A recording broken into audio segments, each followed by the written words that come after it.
I have to admit, doing this podcast has been tough. I'm a private, behind the scenes type of person. So the thought of doing a podcast and a video one at that brought up just so many fears inside of me. I was never that person who just talked to talk, even amongst my friends. I want to add value and have us all leave feeling like we had a meaningful and impactful chat that helped us to all have richer lives because of it, even when we're just catching up. And if I didn't have anything good to say, I just wouldn't say anything at all. So, of course, my biggest fear was around what do I say week after week that people would actually want to listen to that would really help them and not bore them with a podcast. So, I tabled the podcast idea and almost never started. I know you've experienced this same situation with wanting people to see you in the best light possible. So you fear saying the wrong things or making the wrong decisions, and you end up being paralyzed from that fear and crippled by the thought of what people will think or say about you to the point where you do nothing. You don't start the business. You don't ask for help. You don't take on the clients that want to work with you because you're too worried about what other people will think about you. And you don't truly believe that you really have the power to do it. And deep down, you don't trust yourself. And with that, I want to truly thank you for joining me on my Do Less show, which almost didn't happen. I'm your host, Shanice Miller. I am Shanice Miller, and welcome to my podcast, Do Less. Yes, that's right, do less. It used to be cool to work 60 hours a week, but the world has gotten smarter and realized why spend more time to make the same or less money. I help small business owners build systems and processes to help them scale and find more time for themselves and their families. I'm going to provide you the best practices and all the tools and tips to scale your business. Welcome to my show. Today, I'm bringing Reagan on the show to share her experience on how she got stuck in her business with her lack of belief in herself due to her deep desire to feel liked and have the approval of others. Reagan is a spiritual entrepreneur who started her business after a self-love journey that was deeply impacted by her first birth experience. She is passionate about supporting others to find their confidence and beauty in life so you can live shamelessly and so you can find and enjoy the magic moments in life each day. I've been in this situation with being worried about what other people would think about me, and you might be in this exact situation right now. So I wanted Reagan to share with all of us who might be in that place to understand there's a path out. So Reagan, I am so glad that you're on the show today. Yeah, thank you so much for having me. So tell us, we're just going to jump right in. Yeah. When were you stuck because you lacked that belief in yourself that you could actually do it? Oh my gosh. I feel like we have those moments, especially as entrepreneurs, where you have your initial being stuck, right? Where you're like, oh my gosh, there's so many things I have to do. There's so many people I have to talk to. So many things need to happen. So there's that initial, right before you actually dive in, that initial stuckness. And then you dive in and you're like, oh, okay, I'm doing this. And then you get another moment of stuckness where you're like trying to up level, you're trying to grow and expand as a person, as an entrepreneur, your business, whatever it is. And then you get stuck again because you're I like, totally I don't know agree. if I can do this. There's so much to do. There's so many people to talk to, so many things to do. And so for me, really what it came down to is like, I've begun to really embrace that stuckness because I take it as a sign that I'm about to really expand and up level. And I used to be so scared of it. And even in the very beginning, when it happens again and again and again, I sometimes forget and I'm like, oh my gosh, what is happening? Like I am failing. Everything's falling apart. My life's falling apart. I'm not meant to do this. And then I'm like, oh, wait a second. Like this is just imposter syndrome because my vision is now bigger than I used to be. So I need to grow into that vision. Doesn't mean you're not capable of it. You just have to grow into it. And it feels uncomfortable in that growth period. Mhm. Um, Most recently, what I've been working through is the idea of people don't want to pay me for what I have to offer. Wow, that's a Yeah. tough one. Oh I my just worked gosh. through it. like a whole ton yesterday with my brain coach. And really what it came down to is I had this subconscious belief. Take us back to, I mean, you said that you were stuck in the very beginning. When was it that, Mhm. you were stuck? How did you feel? Okay, so that takes me back to August of 2020. I started my business July 2020. Like, what a time to start a business. And I was so excited about what I had to offer. I offer like spiritual healing, subconscious reprogramming through the emotion code, body code, EFT tapping, all of that. You're gonna have to And tell us about that because I think I read about some yes, of the tapping exercises in Ayana yeah, Mont's books, but and yeah, she did like this eye tapping type of thing. But you're definitely gonna have to tell me a little bit more about that. yeah. Do you want me to right now Yeah, or? please. Okay, yeah. So the different modalities that I use, the main ones that I use are the emotion code and the body code. That's like a set together. And they're focused on asking your subconscious true and false questions so that it can find the stored trapped emotions, the Mm. stored trauma, the stored imbalances that often present themselves as physical symptoms or mental health symptoms, emotional symptoms, even of, you're finding yourself not being able to give and receive love, or you feel blocked from happiness and creativity. So what's So, stored emotions were you finding when were doing these things and you were getting stuck? What were those stored yes. emotions? So those stored emotions, I mean, for me, a lot of it was anger and resentment. I didn't realize that I Oh, had like, what would we call it? Like a sister wound almost, where like in society, it's so competitive. We've been taught to be the best at everything we do, super achiever, perfectionist, people pleaser, like we have to be the best. And so when I was starting my business, I saw all of these other women, especially who were just blossoming overnight is what it appeared to be yeah. on social The key media. word is what it appeared to be. Yes, We all exactly. And think I was that like, somebody else is blossoming overnight and that they're just so much further than yes, where we are. right. And I just did not have that perspective. And so I was finding myself being really jealous. I'm like, well, how come she has 10K months? And like, how come she made $1 million in her first year of business? And Mm. here I am, it's August. I've been doing this training and certification for 3 months, trying to talk to all the people I can. And yet no one wants to sign up for a session with me. And at that Wow. time, I was charging like $33 for How an did hour. that feel that no one wanted to sign up for a session with you, even after going through all of those talks? I was really discouraged. That's like kind of feeling helpless, hopeless. I have a tendency or had a tendency in the past to claim the victim mindset Mm. because I didn't really understand how your thoughts and your feelings, really what it comes down to is your thoughts, create your reality, create your perception of reality. Because you can have two people who grow up in the exact same circumstances, same family, like you could mirror it. And yet the only thing that would make one person happier than the other is their thoughts, I their just perception of Oh my gosh. reality. I just heard this story just recently, actually, and they talked about two different guys, and they said they came from the same abusive alcoholic upbringing.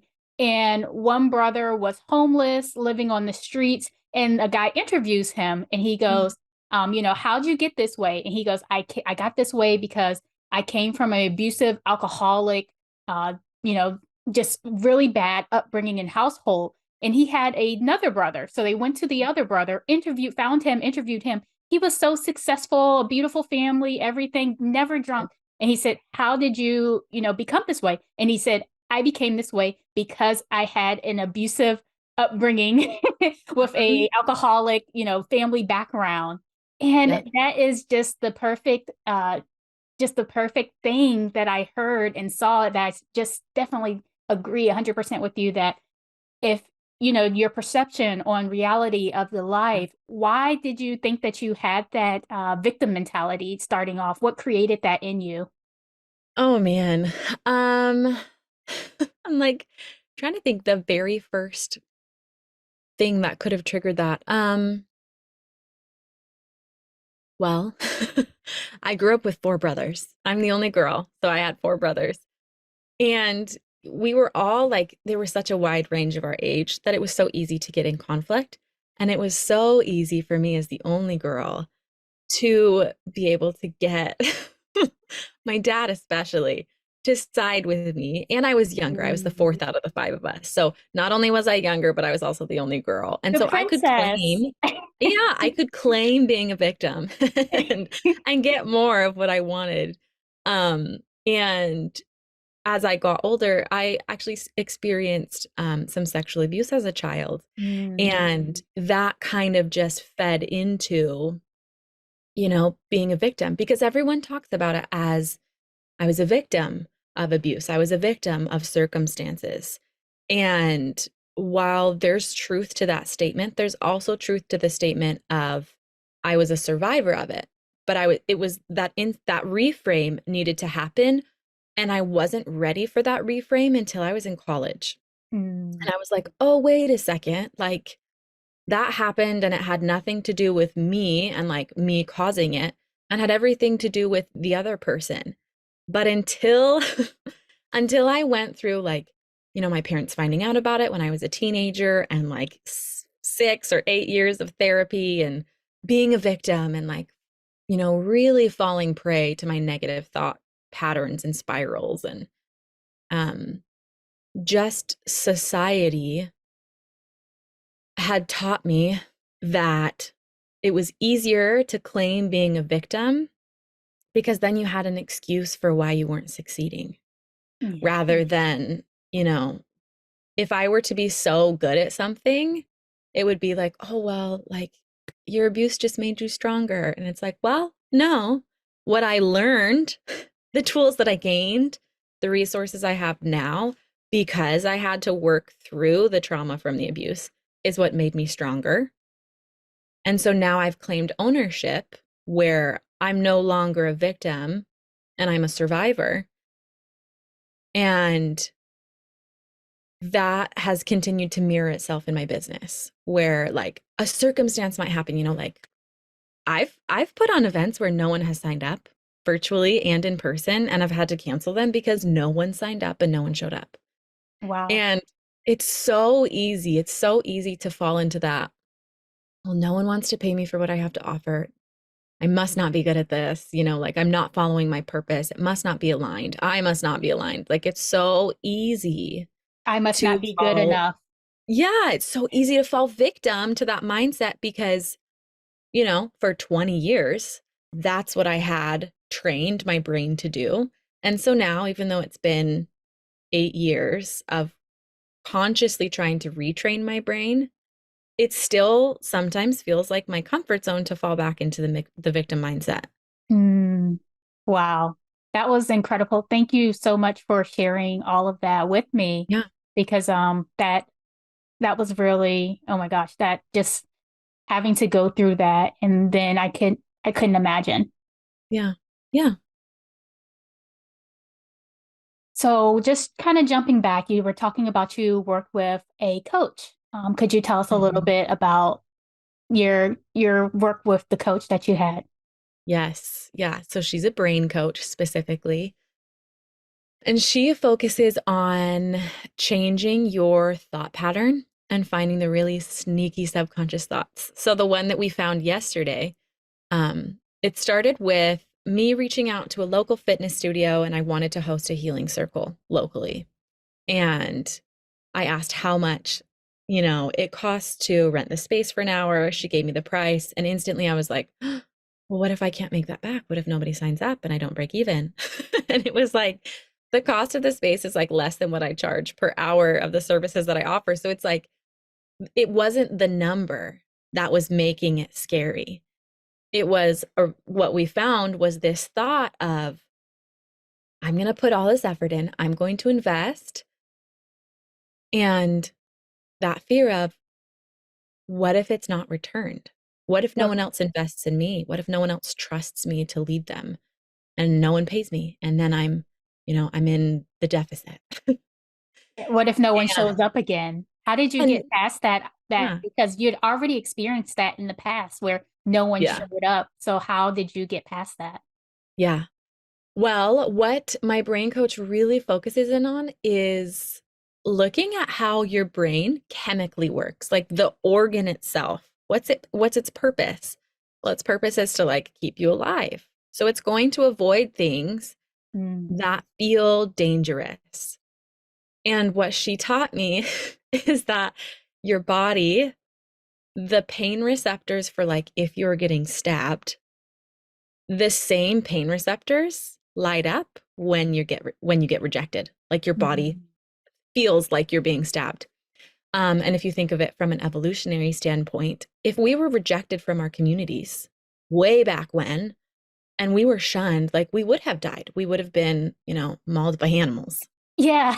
So it Luckily, makes we're not in sense. that same spot anymore No, where right. it's I'm like like, I would not survive. survival from wild animals and like the real dangers in life. Now we just have the dangers in our heads. Exactly. But our bodies, our nervous systems, our brain perceives it as the same thing. And so my coach, her name's Saren, she specifically is like, well, what is your brain getting out of having this thought? What are you getting from this? And I'm like, well, I'm trying to avoid doing more things. I'm trying to avoid the failure, rejection, disappointment.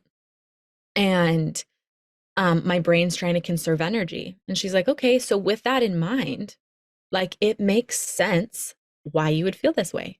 Your brain wants you to survive. And so if you're thinking about this as a perceived threat of rejection, which in the old day would literally kill you, then no wonder you have this fear around this. She's like, so what kind of thought, like what is the result of this kind of thought?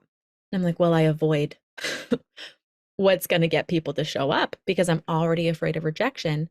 So then I'm nervous about it. And then I start feeling dread and fear.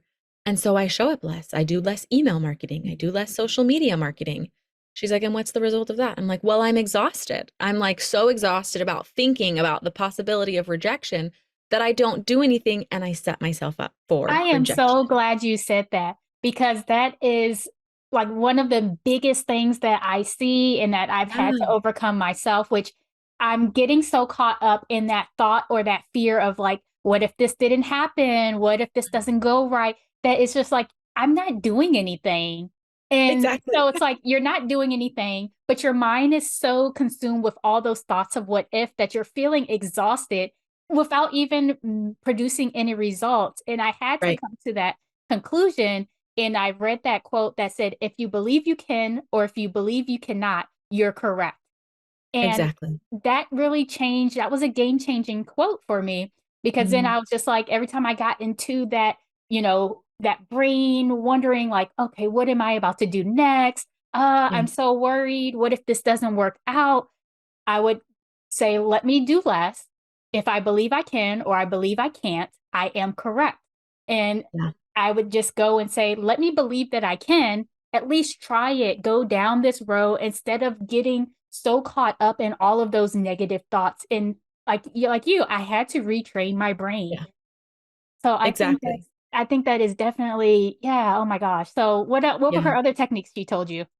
Well, she she had me circle back to this thought of, you know, I'm going to put in so much effort and no one's going to pay me. And she's like, "Okay, so by thinking that and your actions, your action line is you're avoiding everything.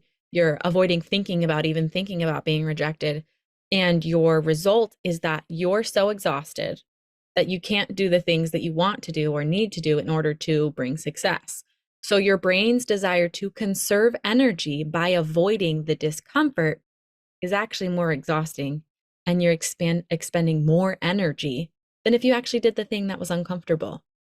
So one thing that she has really focused helping me with is sitting with discomfort and not making it bad, not making it wrong, not making it be something that's dangerous, because most of the time, discomfort just means something is unfamiliar, it's new, and evolutionary, right? Again, things that were new could have been like a poisonous berry and you wouldn't know until you ate it and, you got sick.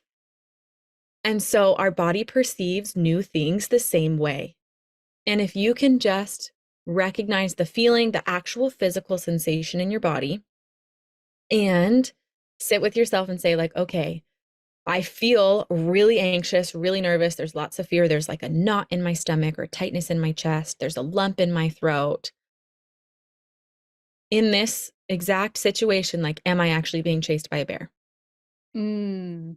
It might be. No. I mean, that's really powerful because Yeah. when you have those feelings of flight or fight, Yeah. it feels like you're being chased like by a bear, but you're like, am I physically being chased by a bear? No, I can just sit in this discomfort. And Yeah. I mean, I'll have to admit, starting this podcast was feeling just that thought of it felt so discomfort, just felt so uncomfortable for me. Yeah. And sitting in that discomfort, those were all the things I knew Mhm. that I needed to make a decision quickly about the podcast.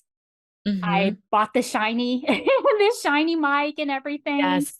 I did the test recordings. I tried to perfect the audio, did the recordings, and I got scared. And, Yeah. definitely asking yourself about like, is there a bear really chasing me? Should I Right. continue on going further, or should I stop right here? What would be the good thing about eating this berry? Okay, I might get sick, but then I also might get full. And if you Right. get sick, then you can always heal and continue moving on. So I really love that she said that to you. Am I getting chased by a bear? Because Yeah. that is definitely powerful. Even when I did that first episode recording of the podcast, Mhm. everything went smoothly. And then when I listened to the recording, for some reason, the audio was so messed up. And I was just like, Mm. how in the world did it say You're like, so? I feel like I'm being chased by a bear. Exactly. I'm like, should I scrap the whole podcast idea? Right. Should I just like try to record? Should I go ahead and ask the person to re-record again? Or should I just re-record the parts that were messed up? And Mhm. I had like different voices on my shoulders. I had my dad, he was always saying, like, do your best. He Mhm. would just tell me, like, scrap the episode, re-record. My mom would tell me, like, loosen up, you can get a C or a B sometimes in school. So, Absolutely. yeah. So it was Bees just get like, degrees. exactly. And the people Yeah. who's deceased in are still called doctors afterwards. Exactly. No one's going back to look at your high school or college transcript. They're looking for someone who can build trust and rapport. And Yes. sometimes the best people for that are the people who, had C's and B's because they were more people smart, so to say, street smart, than being able to memorize something in a book. There's both, there's benefits to both, obviously, but uh, the people who experience the discomfort and the imperfection and choose to keep going, Yeah. they're the ones that are the best at what they do. Those are the winners. Yeah. It is really about keep going. I think that's very Yeah. powerful. So, Reagan, if someone wants to learn more about you, your services, what you do, please tell them where they can find you. Yeah. So I'm on Instagram a lot. You can find me on there. My handle is I am Reagan Rios. That's my most busy form of sharing and communication. You can also check out my website. It's healingthroughholism.com. Got a lot of like informational website or informational stuff there about the different modalities I use, how they can help you, who might benefit from them. And then I've got my email, I think, on either of those channels. So you can email me with any questions you have too. So, thank you so, so much for coming Yeah. on. It has been such a pleasure having you. Yeah. Thank you so much for having me on. It was fun. Yes, it's super fun. So, this has been an amazing episode of Do Less with me, Shanice Miller. Share this episode with anyone who needs to hear this today. Leave a 5-star rating and review. And remember, if you're an entrepreneur and need to do less in your business, click the link in the description to work with me.